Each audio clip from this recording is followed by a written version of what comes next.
So, you know, Tyler, as I walk around this facility with you, it just seems like you're always upset about something, and I wanted to pull you aside real quick and figure out what's going on, man. I'm just tired of never having a parking spot here. It's ridiculous. I show up on time, nowhere to park, every single time. Damaging your coworkers' cars is not the way to deal with this, though. Maybe you need to talk to somebody about it. JD, I'm gonna keep slashing tires, and I'm gonna keep scratching doors and everything until I get my own spot.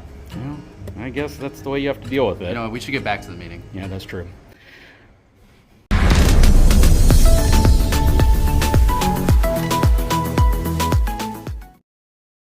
I'm kidding, guys. So that was actually a part of one of my favorite movies. This is the eTrailer leadership team, and they invited me in this morning so I could kind of learn about all the different groups that make eTrailer happen. This is a really, really cool organization, and they have this meeting every week to discuss improvements, things that they can do, discuss problems, and then discuss opportunities. Because without problems, there wouldn't be opportunities. And with any organization, there's always things that you can do better. There's always ways to learn. And one thing I've been able to capture here is the human element of eTrailer. Just the fact that everybody in this room is dedicated, committed, and passionate about making your experience as a neighbor, as a customer, better. So that's really cool. So really appreciate you all having me out here. I love sitting in on this meeting and just learning about how you're constantly trying to make the process better. You're constantly trying to improve the experience of your neighbors, which are your customers, in case folks aren't familiar with that term, and just give your neighbors what they're looking for. And that's a world-class customer experience. So thank you, everybody. Thank you.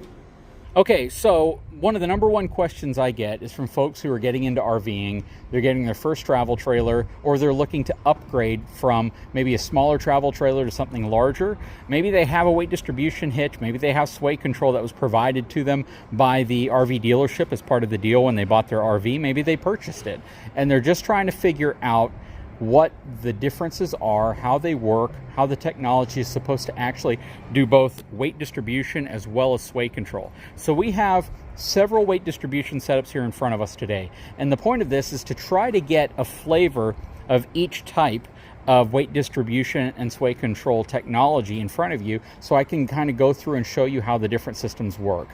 Really, the only system that dramatically departs from what you see here is the Anderson system, which kind of operates in a little bit of a unique way. And we might talk about that, but I've done several videos on their system.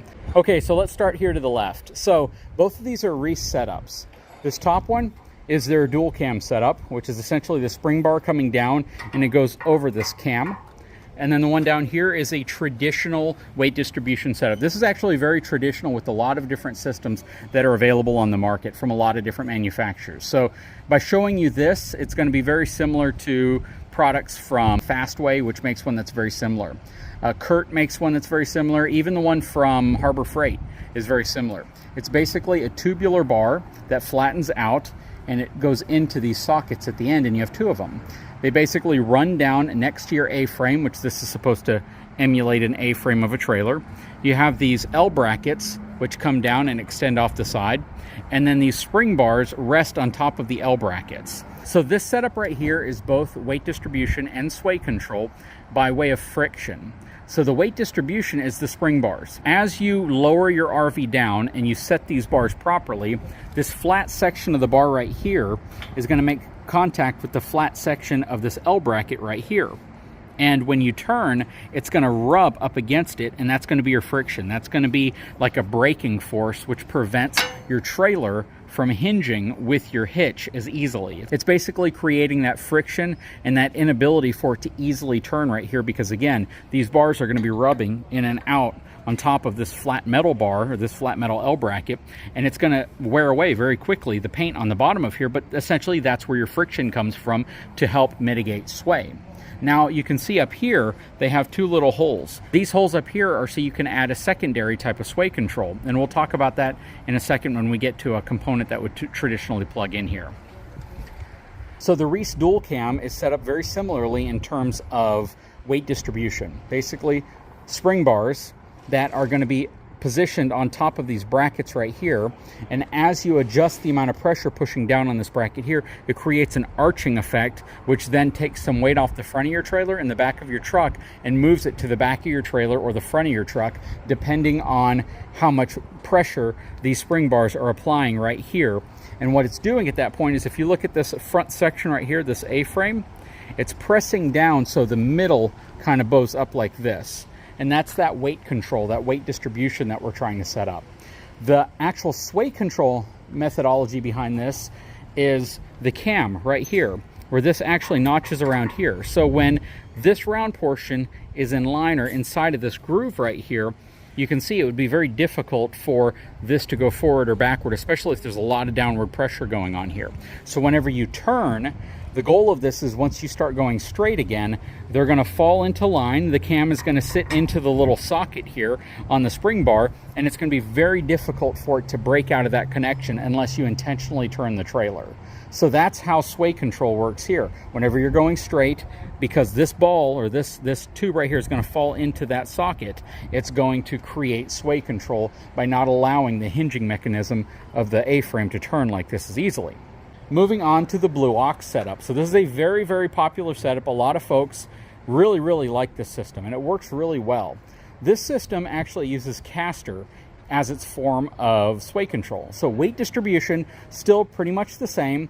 You're going to have these spring bars right here. These are going to attach to the A-frame of your trailer. You're going to put the spring around it, and as you rotate these over, you're going to add pressure to it, and it's going to pull up on your trailer and up on the back of your truck by creating that arching effect again, the same technology that's being used here, but the sway control is done via caster. So what do I mean by that? If you look at the angle of these arms and how they're positioned in a way that once your springs are tight, once these are tight and your chains are hooked up here, when you turn, it's going to put pressure, a lot of pressure, on the outer or the opposite spring bar. So if I'm turning this way, this spring bar right here is going to have a tremendous amount of pressure on it, wanting to pull the trailer back in line with the truck. When you turn this way and this rotates, you're going to see the same thing happen on this side. This spring is going to be pulling away like this, and it's going to want to pull itself straight again. So it's going to keep everything aligned. And this is a very unique setup, and it's very interesting, but it's very effective at the same time. So again, depending on how you're turning, the weight and the amount of pressure against these chains pulling up on your trailer is going to increase, and it's going to want to pull your trailer back in line with your truck.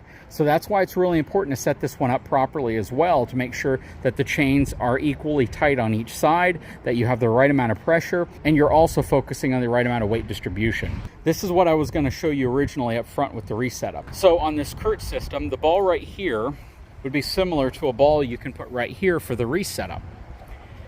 And the additional sway control mechanism is this right here. So the way this works is this would position like this on the side of your A-frame. And inside of here is a braking mechanism. So it's actually friction. So if I loosen this piece right here slides in and out like this, right? And when you have one side connected to your hitch and the other side connected to the A-frame of your trailer, when you try to turn after you tighten this down, this is going to create friction. It's going to bind up in here, and essentially this piece is going to be very difficult to move in and out. It's going to be sliding like a disc brake almost. And the process of doing that creates that very rigid trailer to truck connection that prevents it from moving as easily. So when wind hits it, that's how you mitigate sway. Basically what you're trying to do is prevent the trailer from doing this number over the ball. And if this is the truck and you have friction between here and here, it's going to limit how easily the trailer can move back and forth like this, because that braking material that's going to go up against it. The challenge with this type of system is that you can't actually back up with the system engaged. It can bind up and break. So if you're going to back your trailer up, you have to be sure that you turn this system off by rotating this handle around counterclockwise. Once the system is off and this thing can freely move like that, that's where you're in a position to be able to back up. Okay, so moving on to the next system. This is the Equalizer system. So this is a very popular system, but they also have a 2-point sway control setup as well. And their 2-point as well as their E2 from Fastway look very similar to this one down here. So we're not going to talk about that one, but we are going to talk about the 4-point. 4-point with Equalizer means there's 4 points of friction. One right here, one right here, one right here, and one right here. And just like all of the other ones over there, that downward pressure on these bars is what gives you your weight distribution, whereas the downward pressure of this bar making contact with this L bracket right here is what gives you your sway control, the friction, the fact that it's going to be sliding on this like this. And when you have all that downward pressure pushing down on here, it's going to act like a brake, similar to this. So just like this bar, whenever it's sliding in and out of here and it's trying to move, if you have downward pressure on it and this isn't able to slide as easily, it's not going to move as easily, and that's the same way this works with your trailer. But what Equalizer does that's a little different is they really tighten the head down right here, so these bars don't pivot in here very well, plus that additional downward force that you're going to be putting down on here makes it even harder for it to move in these sockets right here. So these sockets don't move freely. If you look at the Blue Ox, you'll see how they rotate really easily in there. See that? If you try to do that with the Equalizer, it'll just set up on its side. It's not actually going to rotate. These things are very, very stiff, very hard to move. And again, once you have it set up on your vehicle and you have it dialed in properly with the right amount of washers and everything set up properly, that downward force right here is going to make these even more difficult to move. So you have that 4 points of friction, which give you your sway control, and the same traditional spring bar right here, which gives you your weight distribution. Now, one final thing to talk about with this setup is that any of these, they have to be set up properly. If you do not follow the instructions from the manufacturer to try to set these up, they're not going to work. They will give you very, very poor results. You'll think that your setup was wrong, it was the wrong choice, you didn't buy the right product. So as much as you need to focus in on how the systems work, how they may work specifically for your application, you really need to focus in on how to set them up properly. Okay, so real quick, I wanted to show you all how a properly set up weight distribution hitch with sway control for an Equalizer actually looks. You see how this runs parallel to the actual A-frame of the trailer, how it sits completely flat against this L bracket down here. And if you've set this up properly, you've put the correct number of washers right here to create the downward forces you need with these. So whenever you put the bars up on top of these L brackets, they're pushing down really hard on the bottom surface of this L bracket. And what that's doing is that's creating that weight distribution. So if I lift this shank up really high with the trailer now, you can see how it's actually going to take weight off from right here. It's going to push weight right here across the back section of the frame, and it's going to transfer the weight to the back of your trailer. So it's creating, again, that bowing effect where it's removing weight from right here, this area. It's removing weight from right here, and it's transferring it across the frame of the truck to the front and the frame of the trailer to the back. And again, depending on how many washers you put right here, depending on how high you set this thing up whenever you're setting it on your trailer, where this is all set up is how much downward force is being pushed right here. So setting one of these up is super important to do correctly. And then we have the E2 setup right here from Fastway, which again uses the round bars. They flatten out here towards the end. This is your sway control. So when these press down against the L brackets and then they slide as the trailer turns, these are going to slide in and out this way. It creates friction, which in turn creates sway control. But it only does it from 2 points, one right here and one right there. Whereas the pressure right here plus the pressure right here is 4 points of sway control. 1, 2, 3, 4. But they're both set up kind of similarly. Equalizer, in my opinion, is far more temperamental in terms of getting it set up perfectly, correctly, the right way, because you do have to dial in the right number of washers. You have to make sure that your spring bars are running parallel to the A-frame. You have to make sure that this flat section right here is perfectly flat right here, and the components are just heavier in general. These square tubular spring bars are very, very heavy. Well, these bars are heavy too. Weight distribution hitches in general are just really heavy. And then we have one other cool thing right here. So Curt now has this cool RV towing starter kit, which includes the ball, includes their new little rocker ball, kind of a shock absorption design right there. Plus it has the sway control brake on it, which is super cool. And you know, this is more if you don't need weight distribution, but you're looking more for sway control. Just keep in mind, you can't back up while this thing is in its on position. And it even includes brake controller, as well as an anti-rattle kit. So it all comes in this really cool package, model 45190. Again, the folks over at eTrailer carry all of this stuff.